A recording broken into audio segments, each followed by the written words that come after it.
Good morning, Chapel. I am so glad to be here this morning to testify the love of God. This is not my first time to stand before giving my testimony. I've given my testimony to different people, and I've stood before in the church. So I would like to start with a scripture which I based on from the beginning. It is a Proverbs 5 up to 6, which says, "Trust in the Lord with all your heart, and lean not on your own understanding. In all your ways, acknowledge him, and he will make you straight path." So since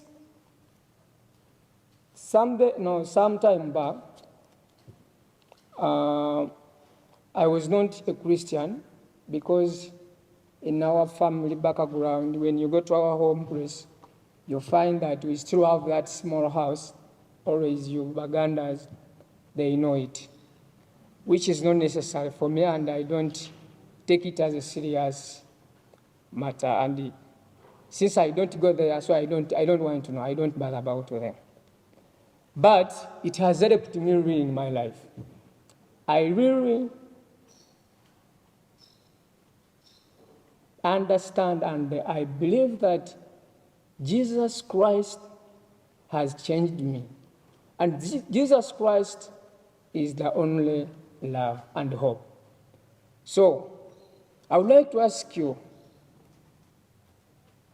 do you love? Because God is love. God is love. I have realized that when I left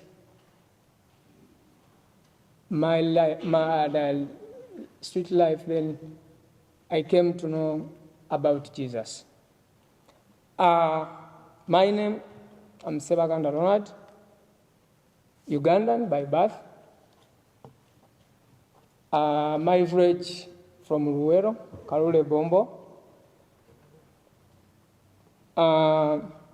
I came to know ABU through my uncle called Mark Dodson from USA, State Chicago.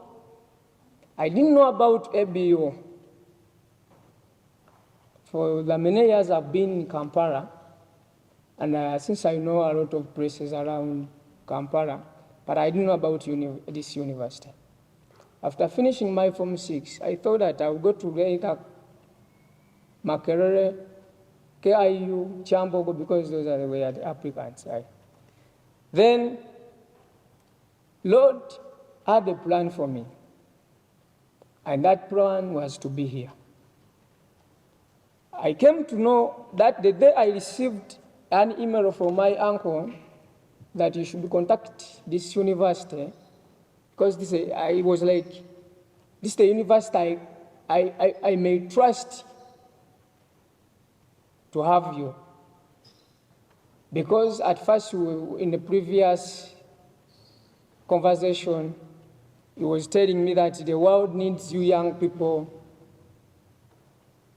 to tell others about the Christ. Or you are the only hope to change the world through God's guidance. I personally, it was God's grace to be here, to stand here then, and it's God's grace to look good like this.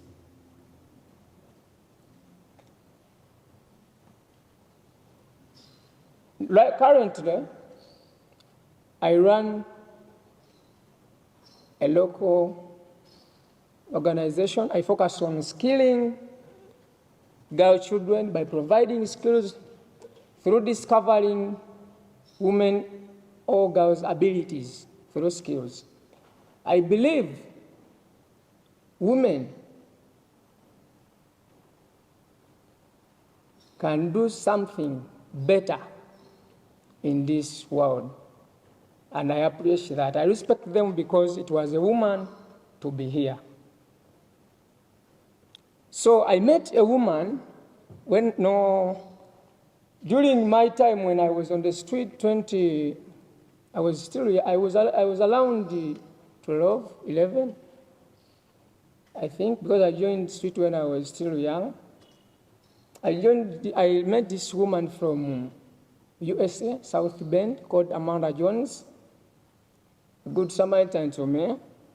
She got an interest in me.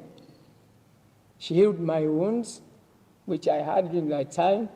No one could do that, especially like moreover, my fellow Ugandans, no one could help.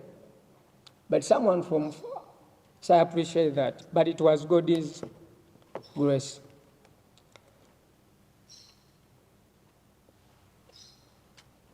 I grew up, I didn't grow like any other children.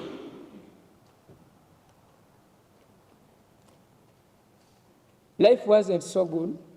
When I was growing up, I grew up in a miserable life of hustling. I never gave up. I started up normal life of grabbing people's things, getting my sack on the back, looking after daughters, scrub, to get what to eat, to survive. But later on, my life changed through the grace. I have been with some people. If I'm starting mentioning their name, you might fear them. I have ever seen that guy who died recently. And also, what made my life shocked, when my bro, my friend, my best friend, we were together, we used to do those things, like those funny things together. Musa Musasi, who was sentenced 134 years, recently a serial killer. I think most of you saw that news. So when I thought about that, I was like, indeed, why me? Why me? Because for them, they didn't get that chance maybe to receive the Christ. Because if he's 25, now he was sentenced to 134 years, day and night, that is 77 plus 29, that is 25, that is 97. So it means you will not get that opportunity to receive Christ the way I did. Then when I go down there, in those places, the ghettos you guys fear most, me, I go there whenever I want. Then I ask myself, how will these guys come to know Jesus when I have not gone there, when I have not come in such places to receive, to study about God and to know what God requires, so that I can go back to teach them what they can do so that they can hear about God. So it's a blessing in a selection,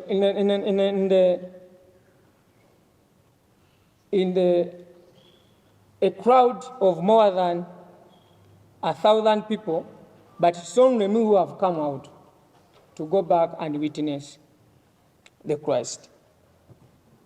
So I thank God for what he has done in my life. And I want to say that if it wasn't God, I couldn't be here today. Either I could be there, I could be dead, because I escaped many times to die, to be put on death. I witnessed that. Then I received Christ, and I'm comfortable with it. And I want to thank Pastor Jim Robinet. I think he's also a member at ABU. He was the first person to tell me about Christ.